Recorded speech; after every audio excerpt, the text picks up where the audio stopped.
నమస్తే, welcome to Telugu one news. నేను గోపీకృష్ణ. మనతో అడుసుమిల్లి శ్రీనివాస్ గారు అనలిస్ట్ ఉన్నారు. శ్రీనివాస్ గారు నమస్కారం సార్. నమస్కారం అండి. శ్రీనివాస్ గారు, ఎవ్వరికీ అర్థం కాని ఒక స్ట్రాటజీయా, వ్యూహమా, లేకపోతే అది ఏం లెక్కలో అర్థం కాదు పరిస్థితి. జగన్మోహన్ రెడ్డి ఎలక్షన్స్ నేపథ్యంలో మూకుమ్మడి దాడి జగన్మోహన్ రెడ్డి మీద జరుగుతున్న నేపథ్యంలో ఇవాళ ఢిల్లీకి వెళుతున్నారు. అది కొంతమంది చర్చల ప్రకారం జగన్మోహన్ రెడ్డి మళ్ళొక్కసారి బీజేపీ శరణు కోసం వెళుతున్నాడా అనే చర్చలు కూడా వస్తున్న నేపథ్యంలో అసలు ఆంధ్రప్రదేశ్లో జగన్మోహన్ రెడ్డికి అంతలా శరణు ఇవ్వాల్సిన పరిస్థితి బీజేపీకి ఎందుకు? మోడీకి, అమిత్ షాకి ఎందుకు అపాయింట్మెంట్లు ఇవ్వడం ఎందుకు?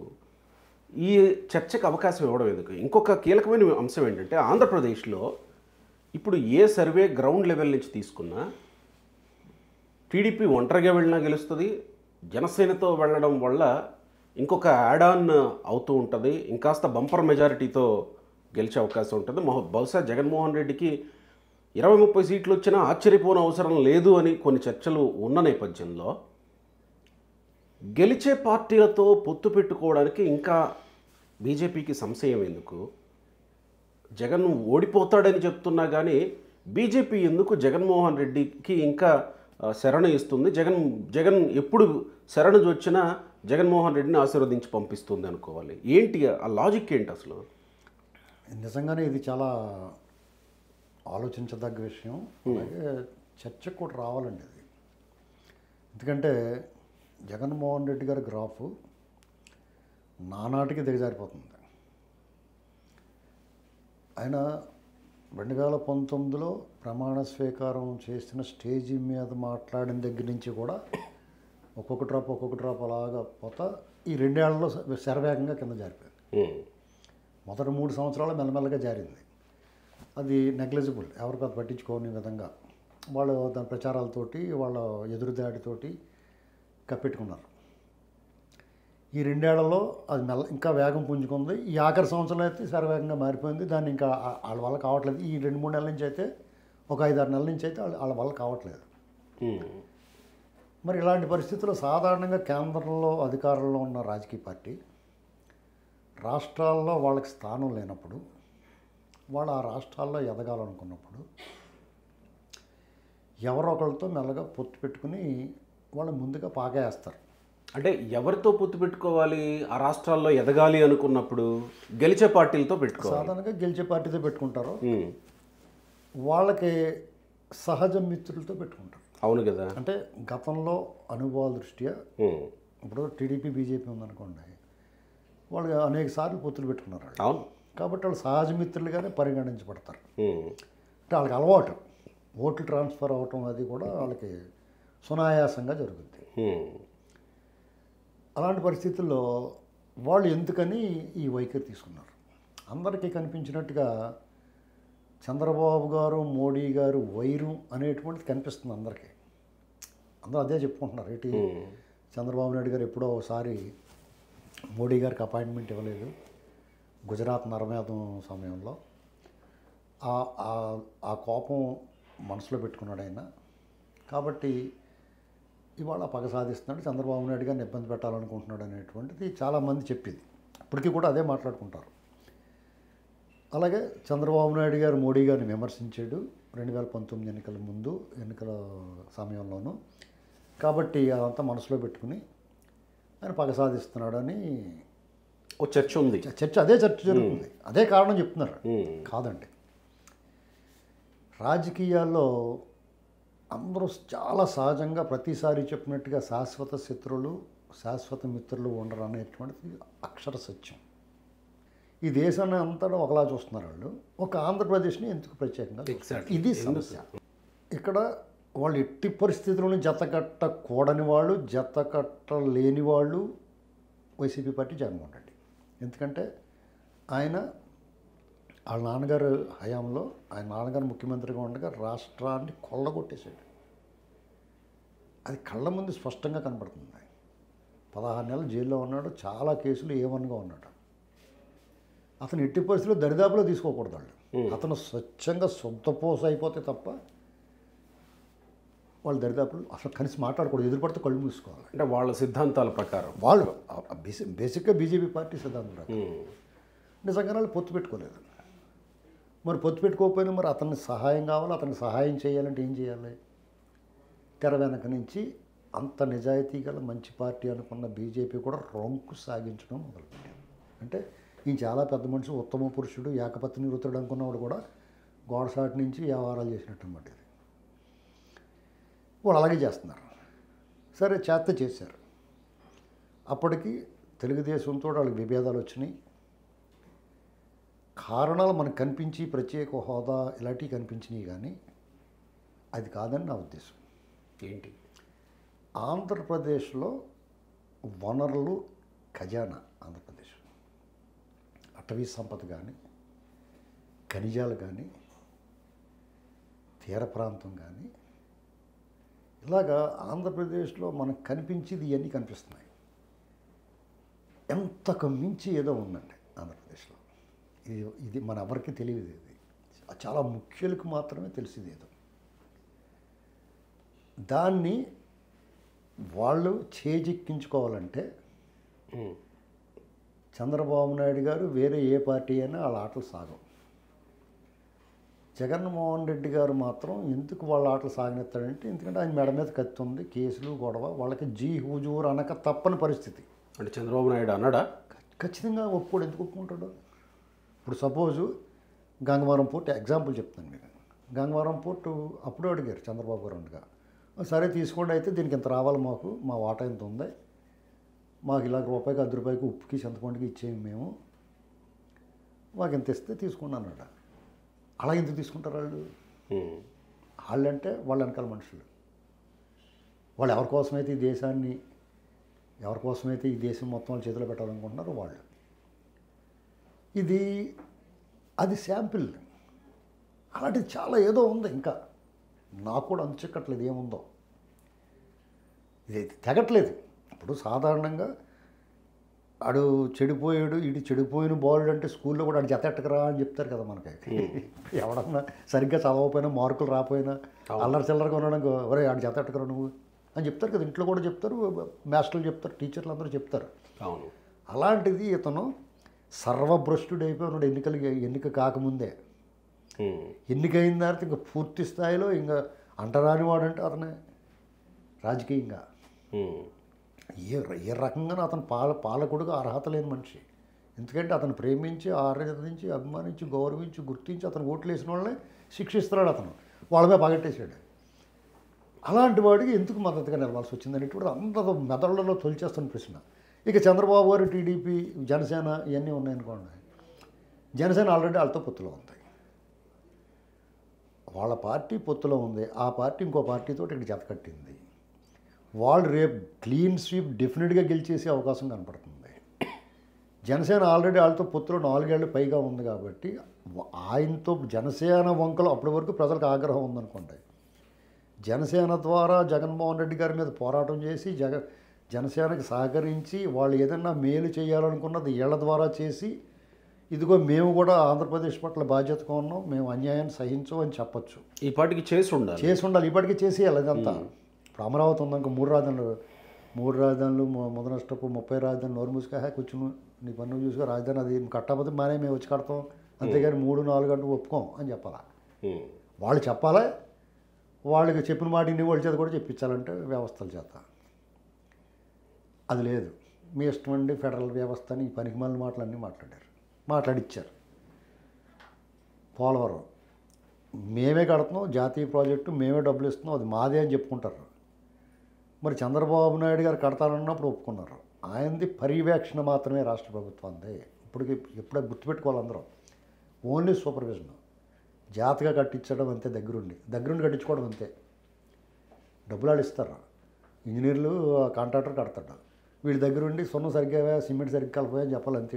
వాళ్ళు ఇష్టం కట్టేయకుండా. దీనికి ఇది జాతీయ ప్రాజెక్టు మాదన్నప్పుడు జగన్మోహన్ రెడ్డి గారు దీన్ని రివర్స్ టెండరింగ్ అని చెప్పి దాన్ని సర్వనాశనం చేస్తున్నప్పుడు ఇంకా చేసే అన్నట్టు వదిలేశారు. ఇది క్లియర్గా రెండు మీకు స్పష్టంగా కనపడుతుంది. అమరావతి విషయం, పోలవరం విషయం. ఈ రెండు కూడా వాళ్ళ కేంద్ర ప్రభుత్వం విభజన హామీల ప్రకారం చేయాల్సిన పనులు. ప్రత్యేక హోదా చంద్రబాబు నాయుడు గారు ఉన్నప్పుడే ఇవ్వనన్నారు, ప్యాకేజీ ఇస్తూ ఉన్నారు. ఆ ప్యాకేజీ తర్వాత ఇవ్వాలి కదా. ఇలాంటివన్నీ పవన్ కళ్యాణ్ గారు పొత్తు పెట్టుకున్నప్పుడు చేస్తే పవన్ కళ్యాణ్ గారి ఇమేజ్ కూడా పెరిగింది కదా రాష్ట్రంలో. అప్పుడు వాళ్ళకి ఒక స్థానం దొరికింది కదా. అంటే వాళ్ళకి రాజకీయంగా స్పేస్ దొరుకుతున్నా కానీ దాన్ని త్యాగం చేశారు వాళ్ళు జగన్మోహన్ రెడ్డి గారికి సహాయం చేస్తారు. అంత సహాయం చేయాల్సిన మంచి లక్షణాలు ఏమున్నాయి ఆయనలో. పైగా ఆయన ద్వారా వాళ్ళ చెడ్డ పేరు కూడా వస్తుంది. వీళ్ళు సరిగ్గా మాట్లాడలేకపోయారు, కానీ కాంగ్రెస్ వాళ్ళతో సహా టీడీపీ జనసేన అలాగా మాట్లాడదాం. కాంగ్రెసు కమ్యూనిస్టులను టీడీపీ వాళ్ళతో పొత్తెట్టుకోకూడదని మాట్లాడతారు, కానీ ఈ దేశం అంతా ఎందుకు చెప్పట్లేదే మీరు? నా ప్రశ్న కమ్యూనిస్టులకి.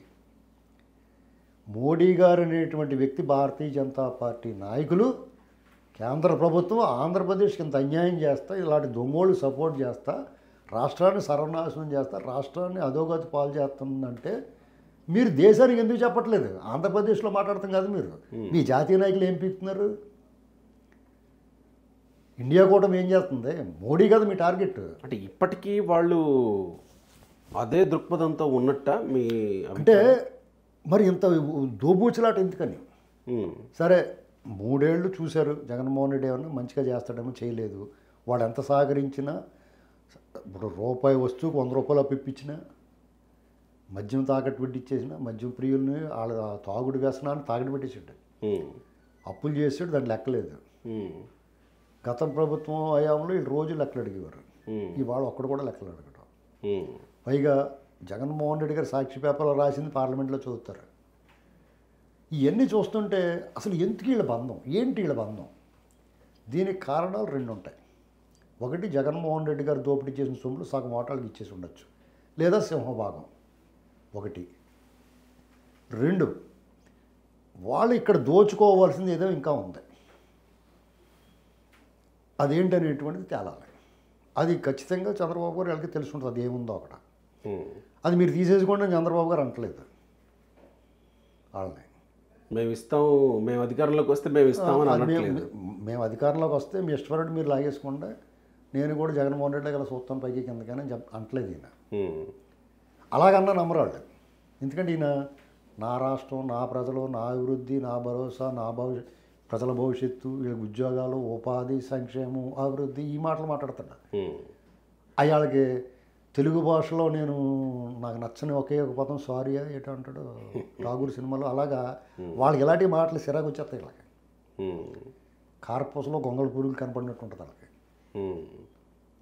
వాళ్ళకి ఎంతసేపు దుబాయ్ తోసేసుకో, అదానికి ఇచ్చేయి, అమ్మానికి ఇచ్చేయి, ఇది వాళ్ళది.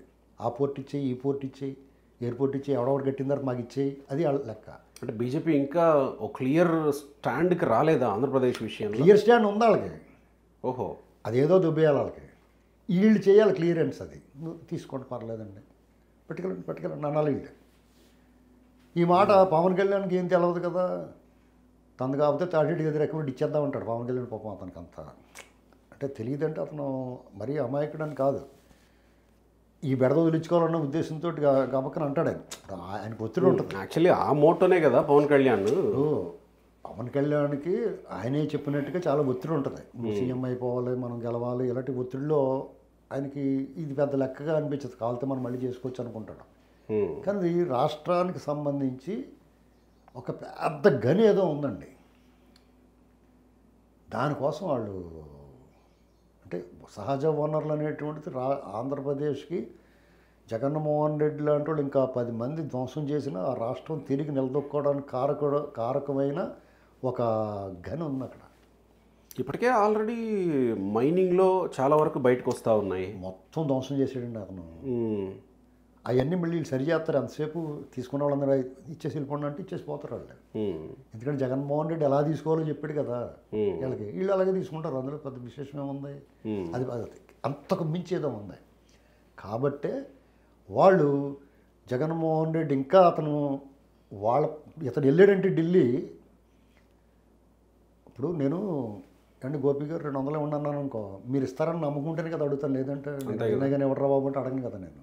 అంటే వాళ్ళు ఇతను వెళ్ళి రిక్వెస్ట్ చేస్తే వాళ్ళు చేస్తారో చేయరు వేరే కదా. వాళ్ళు నేను అడిగితే ఇస్తారో నాకు చేస్తారో అనే ఉద్దేశం ఉంటేనే వెళ్తున్నాడు. ఇతను ఢిల్లీ వెళ్ళి ఏమడుగుతాడు, మనకందరికి కనిపించేలాగా ప్రత్యేక హోదా గురించి మాట్లాడేమో వాళ్ళ ఎంపీలు చెప్తున్నారు. ప్రత్యేక హోదా విభజన హామీలు అడుగుతున్నాం మేము అంటారు. అది ఒకటి. వాళ్ళిద్దరు మాట్లాడరు, ఎవరు కూర్చొని మాట్లాడుకున్నారు, వాళ్ళు ఏం మాట్లాడరు. అది ఈయన వెళ్ళి నన్ను మళ్ళీ మీరు ఇంకొకసారి కాపాడాలి అని చెప్తాడు. గత ఎన్నికల ముందు మీరు కేసీఆర్ గారు, గవర్నర్ నరసింహన్, విశ్రాంతి అధికారులు, మాజీ జడ్జీలు, కుల సంఘాల నాయకులు, అధికారులు, వ్యవస్థలో అన్ని వైపుల నుంచి నన్ను జాగ్రత్తగా తీసుకొచ్చి అటు కూర్చోబెట్టారు. దానికి తోడు మా పైశాచిక ప్రవృత్తి గల పేటీఎం బ్యాచ్ అందరూ కూడా తలకొచ్చి చేశారు. ఆ పేటీఎం బ్యాచ్ వాళ్ళు ఉన్నా ఇప్పుడు కేసీఆర్ లేడు. తుంటి ఎముక ఎరిగి అతను ఇంట్లో కూర్చున్నాడు. గవర్నర్ నరసింహన్ కూడా ఇంట్లో ప్రస్తుతం యాక్టివ్గా లేడు. కనీసం గుళ్ళకి కూడా రావట్లేదు ఇప్పుడు, ఇదివరకు రెగ్యులర్గా వచ్చి కూడా. 3, మీరు కూడా సందిగ్ధంగా అటు ఇటు అన్నట్టు చూస్తున్నారు. 4, విశ్రాంతి అధికారులు చీ అంటారని బయటికి రావట్లేదు వాళ్ళు. ఎవరన్నా వచ్చినా కానీ వాళ్ళ మీద దుమ్మెత్తి పోసేస్తున్నారు. కుల సంఘాల నాయకులకు నేను గసికేసాను కాబట్టి వాళ్ళు కూడా మాట్లాడడానికి వెనక ముందు ఆడుతున్నారు. మా నాయకులే, మా ఎమ్మెల్యేలు, మా ఎంపీలు, మా మంత్రులే నాకు జల్లగొట్టి వెళ్ళిపోతున్నారు. ఇలాంటి పరిస్థితుల్లో ఒక నీవే శరణం అన్యదా నాస్తి అని చెప్పేసి వాళ్ళ దగ్గరికి పోయి మాట్లాడుతున్నాడు. వాళ్ళు కూడా ఏం చేయగలుగుతారు? మీ నెత్తి మీద జుట్టు ఉంటే, ఇప్పుడు మీ మీద జుట్టు ఉందో 2 నెలలు పెంచుకున్నారనుకోండి, చిరంజీవి క్రాప్ అన్న వేసుకోవచ్చు, నాగార్జున క్రాప్ అన్న వేసుకోవచ్చు, అది విగ్గైనా సరే అలాగే వేసి ఉంటారు బార్బర్స్. నాకు మళ్ళీ మొత్తం జుట్టు ఉడుకున్నట్టుగా ఏ క్రాప్ వేస్తారు? ఇతనికి గతంలో ఎన్నికల ముందు ఒక్క ఛాన్సు ఇతను రుచి తెలియక ఎలా ఉందో చూద్దాం మూత తీసని చూశారు వాళ్ళు జనం.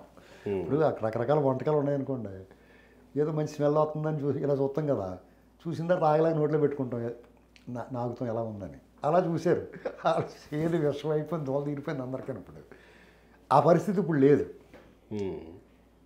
మీరు ఇప్పుడు ఈ పెద్ద సమస్య ఇతనికి సహాయం చేద్దామని వాళ్ళు చేయలేరు.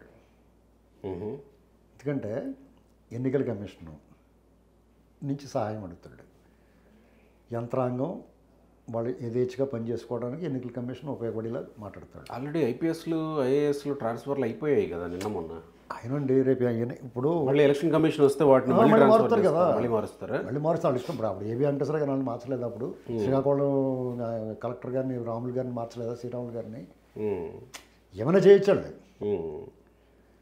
వీళ్ళు కంప్లైంట్ ఇస్తారు, లేకపోతే 100 మంది మెసేజ్లు పెట్టేస్తారు వాళ్ళకి, లేదా 1,00,000 మంది మెయిల్స్ పెట్టేస్తారు, బాబు ముఖం బాగోలేదండి అది ఇది అని మార్చేస్తారు.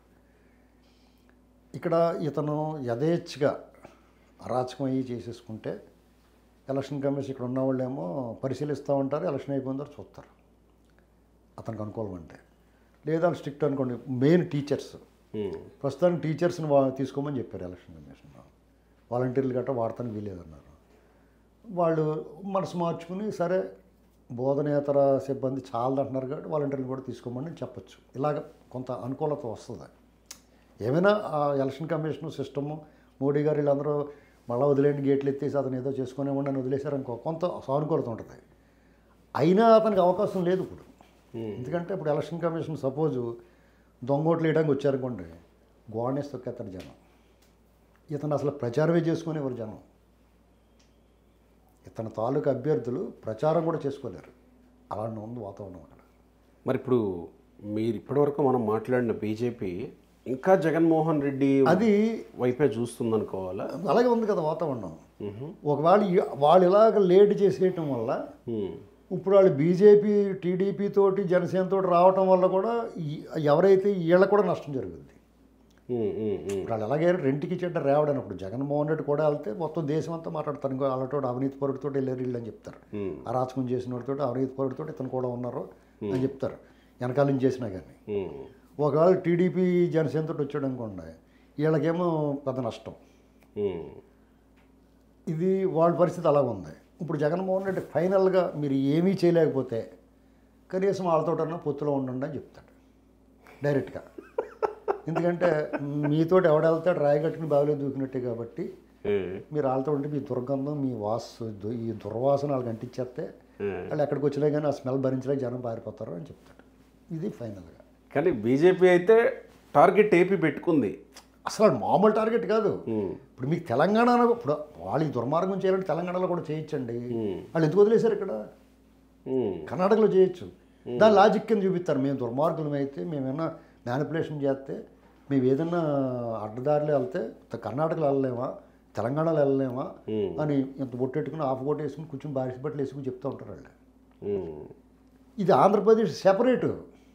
అక్కడ ఏదో ఉంది, మన ఎవ్వరికీ తెలియదు ఏదో ఉంది. అది ఈసారి మళ్ళీ జగన్మోహన్ రెడ్డిని గెలిపిస్తే తెలుస్తుంది మనకి.